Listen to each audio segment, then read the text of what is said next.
Debbie, you have a really interesting business model, and it's quite a niche thing. If I understood correctly, you basically have productized therapy. So you're a therapist, you're a licensed therapist, and you're also provide faced a faith-based approach for those people who want it. Or that's where you're coming from. Although you don't obligate people to take that approach, as I understand it. And did you?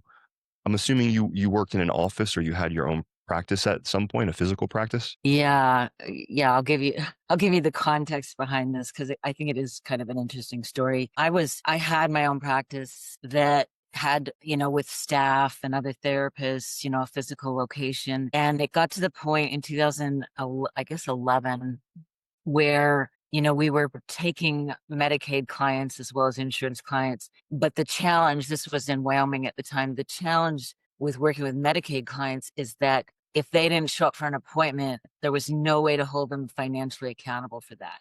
So myself and my staff, my other therapists, if half of our day was Medicaid clients and half of those didn't show, Mm. we were dramatically impacted financially. I made the decision that I was going to drop Medicaid. Well, that was a domino effect because, when you lose Medicaid clients, you lose a lot of client base and income. I was okay with the decision because along with Medicaid came a lot more dysfunction, a lot, harder problems to work with, typically, not always, typically with Medicaid clients, we're talking lower socioeconomic status and just more pervasive problems, just harder to deal with.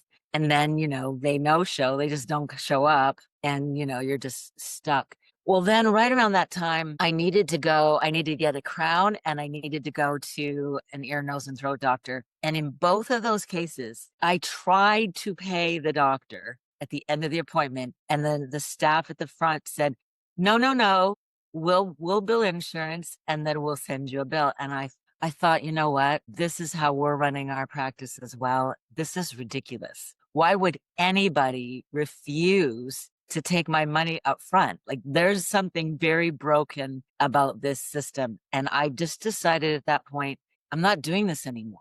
And I realized that I had staff, much like the staff at these other places, who were so trained mentally in that system that they were uncomfortable asking for payment from people up front.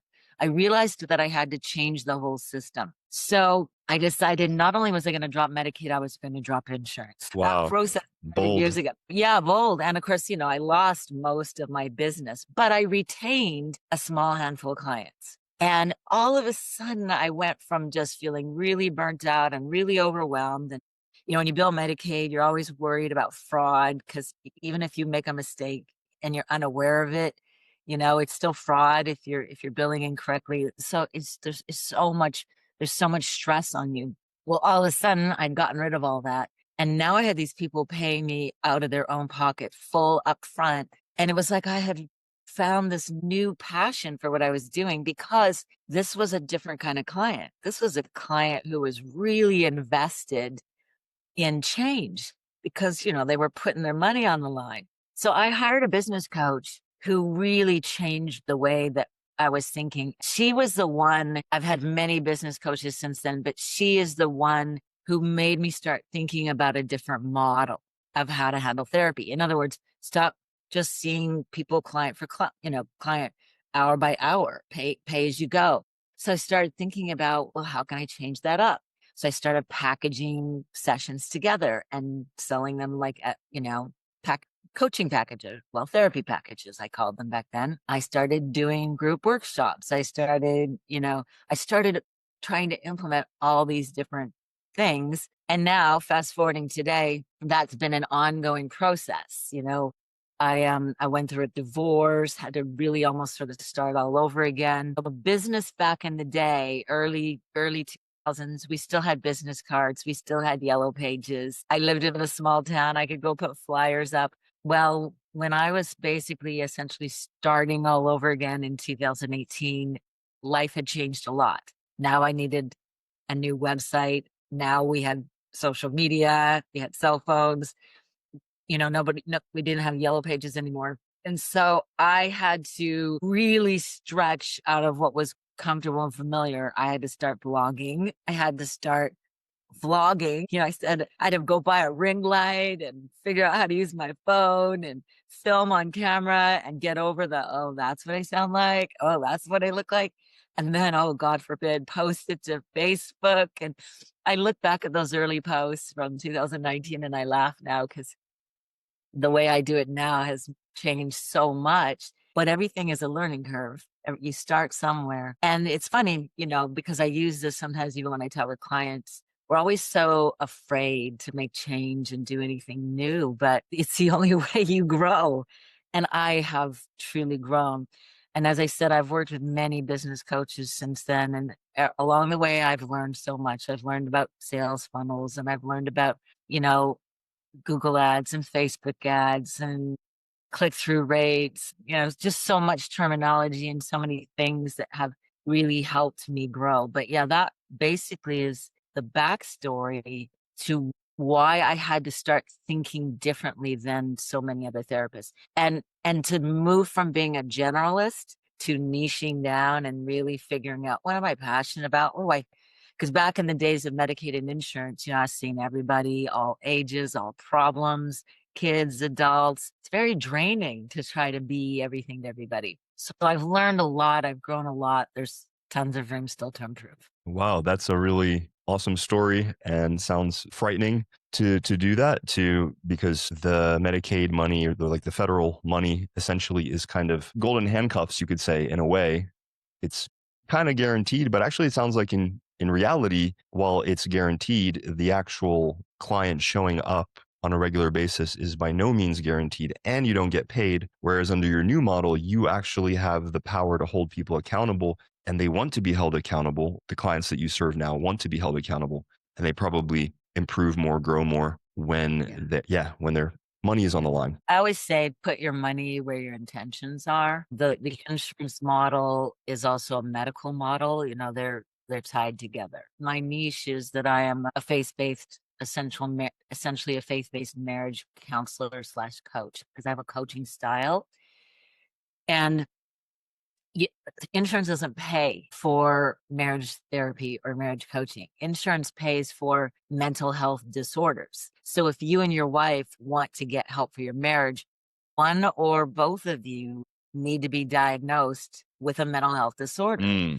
So the system's already messed up, right? I have to give somebody a diagnosis of anxiety or depression, which of course stays with you. This is where we get pre-existing conditions. And I've had situations in the past where a client couldn't qualify for disability down the road because they received that anxiety disorder. Or a young 16-year-old now wants to go into the military and their diagnosis has followed them. So these things do matter. They do matter. So to go to a therapist and say, I want to use my insurance so that I can essentially work on my marriage, not only means that diagnosis, the other thing that happens is there are procedural codes that tell the insurance company who's in the session. So if you're in the session by yourself, that's one code. If you and your wife are in the session, that's another code. And insurance pays about half as much for when you and your wife are together. So now you got to find a therapist who's like super excited about making half the money to deal with the real issue that you're coming to them for. So you see how when we put all these external constraints on our trying to improve our marriage, it really complicates things. When people move outside of that constraint and go, I want a better marriage and this is an investment in us and in our future. And I want to find somebody who thinks outside of the box, who's going to really deliver. You're going to work a whole lot harder, because there is expense in front. But the moment you are asking a third party payer to get involved in your situation, they have all the rules. They're calling all the and they have different incentives that aren't necessarily aligned. They're not aligned at all. Right. Very interesting. And I guess one question I have about your model too is it's just you, right? You said you used to have staff. I assume you no longer have therapeutic staff. Right. Yeah. I'm virtual now, which, and as a coach, that has really opened up the parameters of who I can see and where I can see them. So I've had opportunity to work with people all around the world, which is exciting. I've worked with people on your side of the world, not Thailand specifically, but Sri Lanka and Australia and New Zealand. And, it's cool. It's cool to be able to have that kind of impact for people that are outside of, they're not just the United States. And I forgot what your question was. Well, where I was going with that, Debbie, was since it's just you, how do you scale Yeah. the business, or how do you, let's say, well, I don't know if you want to scale the business or you keep it at a certain size, but, or maybe your packaging or a group approach allows you to kind of multiply yourself. How do you, I'm sure money isn't, the only thing, it's an important thing, but it's obviously not the only thing, or you wouldn't have moved to your current model. But how do you sort of maximize efficiency and help the most people while preserving your freedom and your dignity and so forth? Yeah. So, I mean, I definitely am still trading time for money. Um, it's funny. I just signed on with another coaching program that's specifically about digital content creation, and that's where I'm really headed now. I have my high ticket program, my 6 month marriage intensive, Marriage in Bloom, and I've got self paced courses, and I've got a book. I've got some of these sort of in between things, but what I really want to do is create more digital content that is on selling 24/7. I don't know that I want to bring on, I mean, I have a team there, behind the scenes team. I obviously you can't do all this. You can't do a podcast 2 episodes a week and blogging and email nurtures and social media posts and editing and all that without a team. I'd be bald. I've pulled all my hair out. And a lot of that stuff I don't even know how to do, and I don't need to know how to do it. But I don't know. I think what I ultimately want to get to, because 56, my husband is 65, I'm in the stage of life now where I think constantly, how big do I really need to be? Mm, How big do I need to be? But I do want, so I don't need to turn myself into, this, massive 8 figure coaching program, right? Because, Jeff and I were just talking about this the other night. The more you grow, the more headaches you have. It's not like there's this magic line in the sand that you get to where you can just walk away from your business and it runs itself perfectly. You never have to be in the business. Yeah, you can have people managing it, but you still have to manage them. So with that kind of growth comes other responsibilities and other expectations and so I'm constantly asking myself, how big is too big? And I love coaching. So what I really just ultimately want to do is get to where I work with a select group of people where I truly am able to say, I'm only taking 5 people a month, or I'm only taking 2 people a month, two couples, and that's it. And then the rest is all digital content, work, self-paced courses, books, just ebooks, whatever names we want to give everything that's out there, where, so I think of it as a pyramid, and the high ticket program is up here at the top, but there's several layers of other content that people can have, including down at the bottom, which is totally free. Like right now, absolutely. I have a ton of free resources and content. And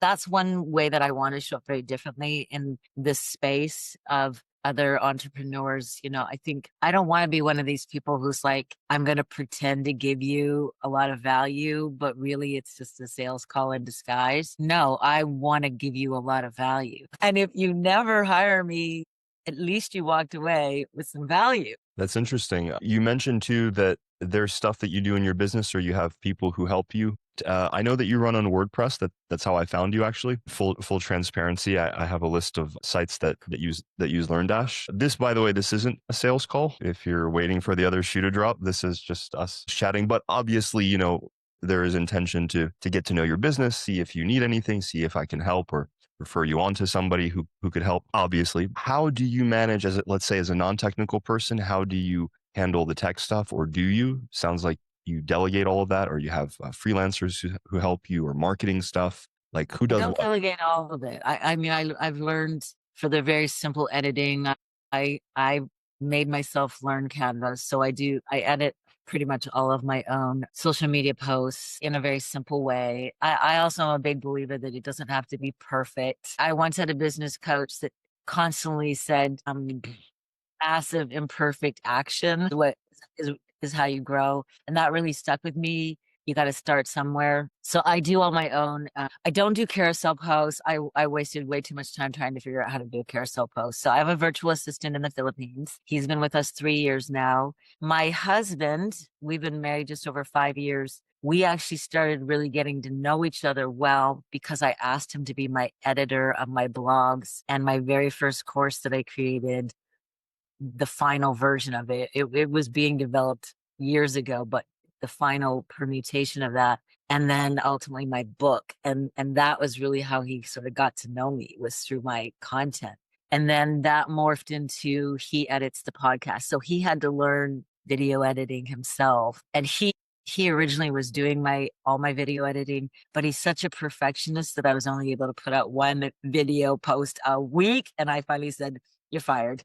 This isn't enough. I have to put out 3 posts a day. You're tuned to make it too perfect." So he does the podcast. We just hired someone to do SEO optimization specifically for YouTube because I create a lot of shorts, and I put the podcasts up as long content, but I haven't done anything to optimize them, so there's no thumbnails on them. The titles need to be optimized, all that. So that person is doing that. So we're just right now a small team of 4, and we'll grow as we need to. And, sometimes we do hire things out. I have Google ads running, so I guess Google's on my team in a way. But most of all the other learning has come through investing in coaching programs, sometimes one-on-one coaching, sometimes group coaching, sometimes self-paced things. Either myself or Jeff, we've learned how to do some of the things that, and of course now with AI, like that has streamlined so much of what I do. It's really a phenomenal tool for sure that I'm definitely taking advantage of. Are you worried, speaking of AI, are you worried at all that there's going to be AI assisted or just completely AI therapy coming along to replace you that'll remember everything that ever happened, everything the person ever said? I love that you asked that question. And rather than being someone who comes from this place of fear, yesterday I created my own chat GPT. It is an AI assisted coaching assistant. And I learned how to create my own, to give it my voice, to answer it from my value system. And it will be built into my future high ticket program. So I am not afraid of it. ChatGPT or any of the AIs will be the first to tell you, if you ask them, they will never replace humans. They don't have emotion. They're not humans, as you well know. They don't, and they are wired. If you spend any time with AI, they are wired to tell you what you want to hear. Time. Polite, they're always very respectful. They don't push back. I think there's a way maybe to change that in the settings, but that's not ultimately what you need from therapy or coaching. You need, and I even as recently as last week, I had 2 or 3 clients say, "Debbie, you're so different from other therapists/coaches because," I even had one client say, "I hate reflective listening. I need someone to call me out on my BS, and you do that, and I'm never letting go of you." AI won't do that. Mhm. AI won't say, "You're wrong, Vic, and here's why you're wrong, and here's how you're screwing your life up." And you're able to hear that because we've built rapport. There's a connection. You know that I'm coming from a place of care and concern, but you're also going, okay, you're not just saying, you're not just telling me what I want to hear, which feels good in the moment, but does absolutely nothing to help me change my life. Indeed. But I mean, there's something to be said for what AI is able to do, but it cannot, will not replace the human brain. Yeah. Well, it'll be a while, but It'll be, well, I personally don't believe it ever will. Now, will AI be able to do far more than it is now? Yes, but it will never feel, mm, will never experience human emotions. I mean, I know the movies portray that it will, but I wonder. Yeah. Well, I thought just as if I'm wrong, God help us all. I know. Well, just as a fun aside, I don't know if you've ever seen the latest Blade Runner 2049. I haven't seen any of the Blade You Runners. haven't seen so like without spoiling it, in the latest one, the protagonist, which is Ryan Gosling's character, he has an AI girlfriend or wife. And what was so interesting about her is that in a section of the movie, she asks him to transfer her to this hand unit, and then if he breaks the unit, she'll die, she'll disappear. And she said, "Yeah, just like a real woman or just like a real girl." But and she acted kind of in a way that was almost more human than human, in sort of an idealized version of what you would expect from an ideal partner. It's very touching actually, and it makes you think like, wow, if that ever comes to pass, that'll truly be a brave new world. Because then, Yeah, how do we distinguish from what's real and what's artificial? right, crazy. Yeah. But Content is crazy, but what grounds me is the fact that humans are the ones creating, I mean, humans are the ones creating the storyline about AI ultimately being like humans, right?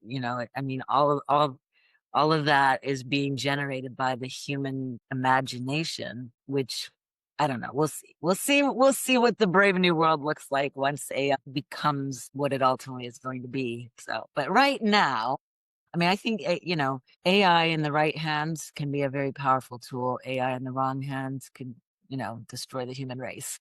So we'll for see. sure, for We'll sure. see where it takes us. Right now, for me, it's a very powerful tool to streamline my business and ultimately to be able to help other people faster and more effectively. And I'm curious because you were mentioning SEO and the fact that you're kind of niche down into the faith based.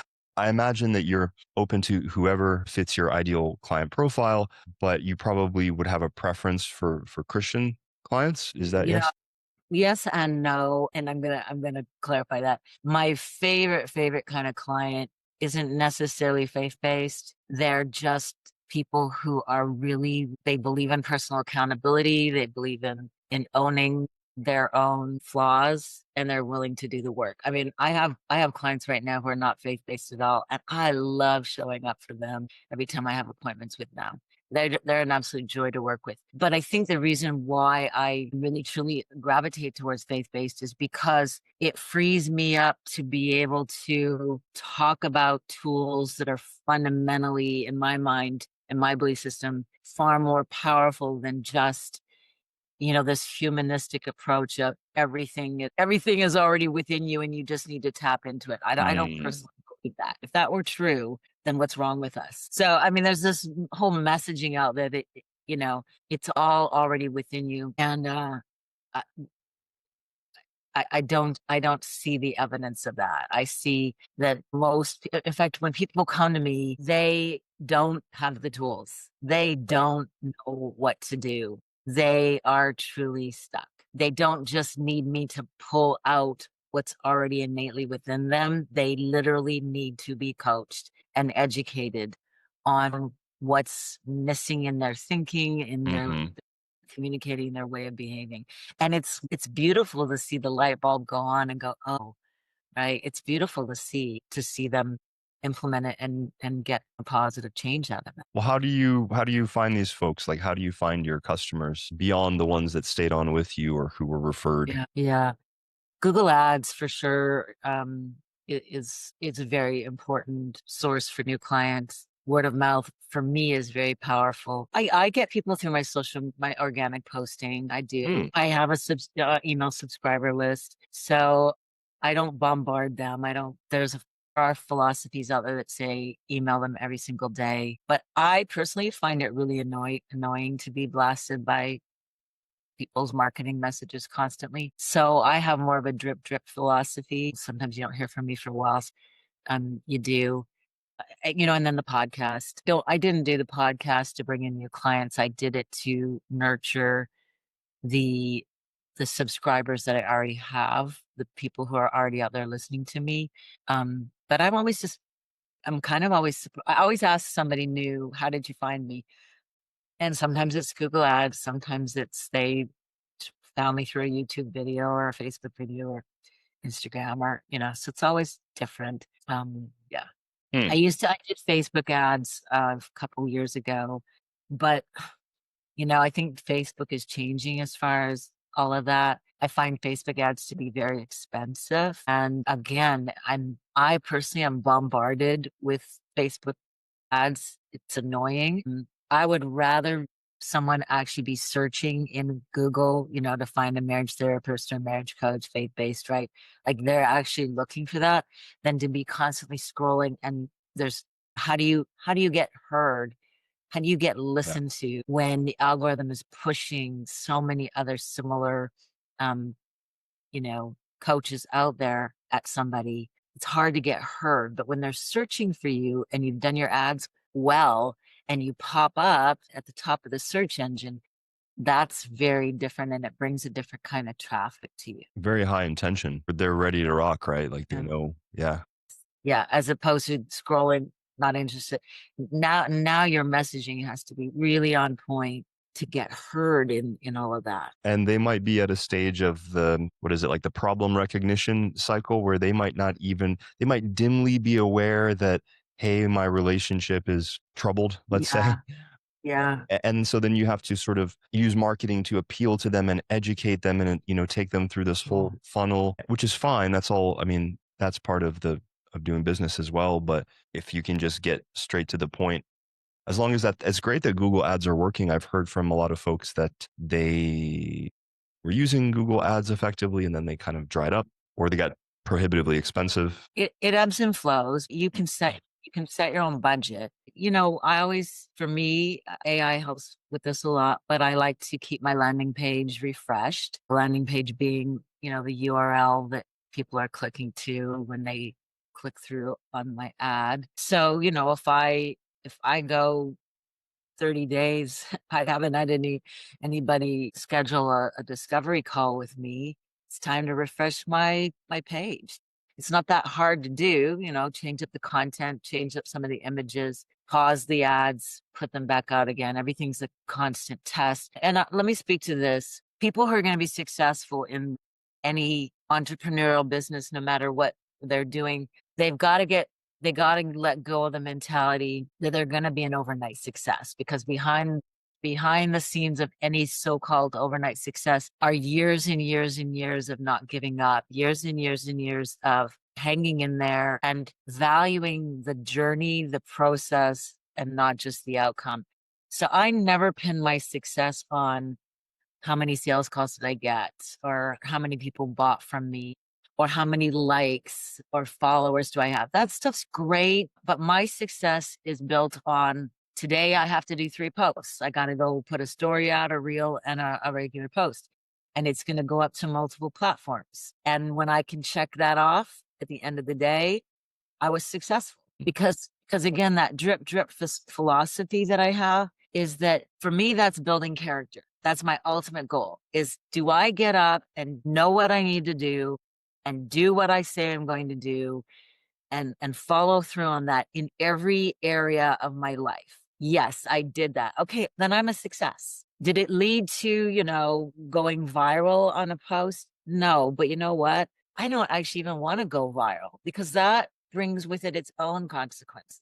And I actually had a conversation with ChatGPT about this several months ago, like the pros and cons of going viral. Everybody out there's like wanting to promote to you how to go viral, how to go viral. Well, when you go viral, you are exposing your message to thousands and thousands of people who feel free to weigh in and give you comments, good, bad, and ugly. And how thick skinned are you? If people are now throwing darts at you constantly because they don't like what you're having to say, was there value in your post blowing up? Did it result in anybody actually signing up and Mm. working with you? So people that we're kind of like sheep, right? There's people out there saying you need to go viral and you need to do this and you need to do that, and I mean this person says get rid of your group coaching and this person says get rid of your podcast, this person says forget writing books. Everybody has their way of doing it, right? They're all in your ears telling you what you need to do, and everybody's just going, oh, okay, okay, oh, SEO's dead, okay, okay. Stop listening to the noise and just think about who do you want to be as a person? and why do you want to be that person? And what's the best path for you? And it doesn't have to be the fastest, quickest path because at the end of the day, you gotta be able to stand in front of the mirror and like who you are, which means you gotta have time to show up for your family, your spouse, your friends, Mm. yourself, right? So I don't know. Maybe I I'm feel like getting off the soap. I'm getting some free coaching. I don't have insurance, Debbie. I don't know if I'm going to be able to. This is coming out of pocket. I don't know what we're going to do. You can see where I'm coming from. Like, this is my whole sort of belief system here is like you stop listening to what everybody else is telling you and decide who you really want to be and the path that you need to be on to get you there. So for me, yeah, success isn't defined by how big is my business, how much revenue am I. Do those things matter? Yeah. But partly why they matter is because the bigger my team gets, the more responsibility I have to them. That's right. You know, there are those of us who are business owners who may actually at some point be paying certain people on our team more than we're paying ourselves. Okay. I can Because identify. Right, because we need them, we need their expertise, we want to treat them right, we don't want them to go anywhere else. And because I'm in this for the long haul, I'm not in this to get rich quick overnight or maybe necessarily at all, because my definition of rich isn't about having millions of dollars, it's about living a rich life. And part of having a rich life is being balanced, right? So do I need as much money to live that balanced life? But I do need to surround myself with experts, Yeah. and therefore I have to pay them for their expertise. I resonate with that a lot. I've got an acquaintance, let's say, and he's quite successful in the conventional sense. Just to your point, Mhm. Debbie, where he makes a lot of money. He told me, he said, I feel like I'm getting ready to live, and he's like Mhm. a young guy, good looking guy, fit. He's a catch, if we're looking at it Yeah. that way. And I thought, I'm not where I want to be financially wise. I mean, are you ever? Yeah. But, I have such a great life, like, I'm always out there in nature on the waterfalls. I have a great relationship with my wife and my son. We've got, like, our jujitsu club here, and, yeah, I'll keep showing up every day doing what I gotta do, and hopefully it'll come together because results do matter too, as you pointed out. But it does Results. sound like you're living a rich life. Absolutely, absolutely. So I just need more money, and then we'll be good to go. Well, you're in the right place to do that. I mean, Thailand, you're saving a whole lot of cost of living in Thailand for sure. This is true. This is true. Okay, so to sort of come full circle, I'm wondering if you could share one, maybe like one big thing you did, or it might not be a big thing, but something that you did that got a disproportionately positive result. It doesn't have to be money because that's not the Mhm. only way that we quantify that, but maybe obviously changing your business model that completely changed everything. But let's say inside of your current model, what's one or two things that you've done that were big dominoes that had a big effect? Yeah, I think maybe I've already touched on this.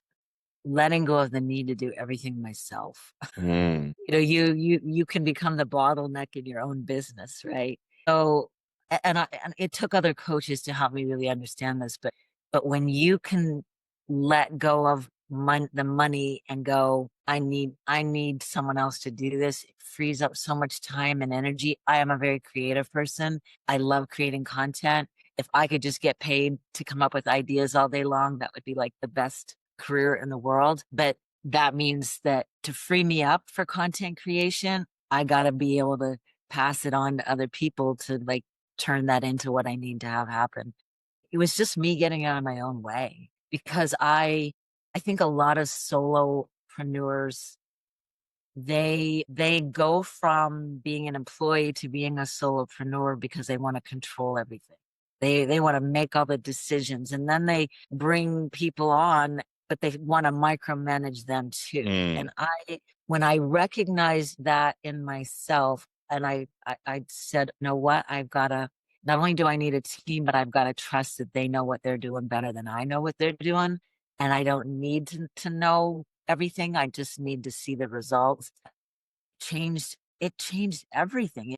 And I feel like we are on the cusp of really changing our revenue too. But again, it hasn't been this overnight thing, but a lot of it has just been a different mindset, a shifting of I don't have time to do this. So who do we get to do it? AI, people we already have, or do we need somebody else? And to stop worrying about the money because I've yet to be homeless. I've yet to not have food on my table. I've yet to not be able to pay anybody's salaries. And over, I've learned that lesson. Like, stop making all these fear based decisions about where the money's going to come from. Because the moment I shift my mindset to need this and we're going to figure this out, it always works out. Mm. And if nothing else, it's kind of a situation where, okay, you put yourself in not a hole exactly, but you put yourself in a pressurized situation where you need to meet, the salary of your YouTube SEO person. It's like, crap, where's that money going to come from?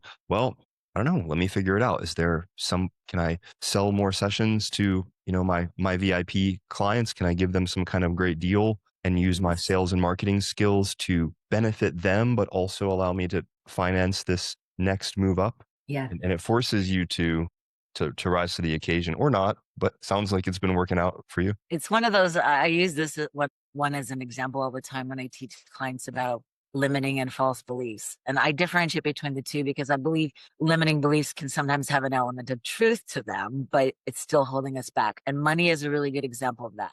If I say I can't afford that, there's no way I can invest in that coaching program or bring that new person on, then my brain just shuts down right there. Wall goes up, door gets slammed. But if I say, don't know where the money's going to come from. We don't have it right now, but let's figure this out. Mm. Right. Then I move from that very limited place of no, no, no, even though there's truth to the fact that the money isn't there right now. Now my brain moves over to let's problem solve this. Okay. And the door stays open and it does what you just did. Can I generate more income this way, this way, this way, this way? And there's multiple options that I'm now open to explore. So, yeah. Very cool. This is a really fascinating conversation. Just as we don't have to include this in the podcast, but just as an interesting aside, my best friend lives in France. He's a French guy. He lived in Thailand for a long time, but he's going into the family therapy track or he's trying to at the Michel de Montaigne Institute, which is, as far as I understand, the big deal place to learn about that kind of stuff. He's doing it for non-conventional couples, for like poly, all of this crazy stuff that I don't understand, but he that's his world. So, good for him. Mhm. And he's basically he's in his mid 40s or late 40s. So he's starting his career all over and he's taking that leap of faith. And I'm kind of vicariously scared for him because that's pretty crazy. Of course, he doesn't have a kid. That kind of changes your risk profile, but still, it's still ballsy, and I respect it. Yeah, for sure. And not many people do that, right? Not many people will just say, I'm taking a whole new path and we'll see where it takes me. Yeah, what's the nice way to say "F it"? I don't know, but that's what he's doing.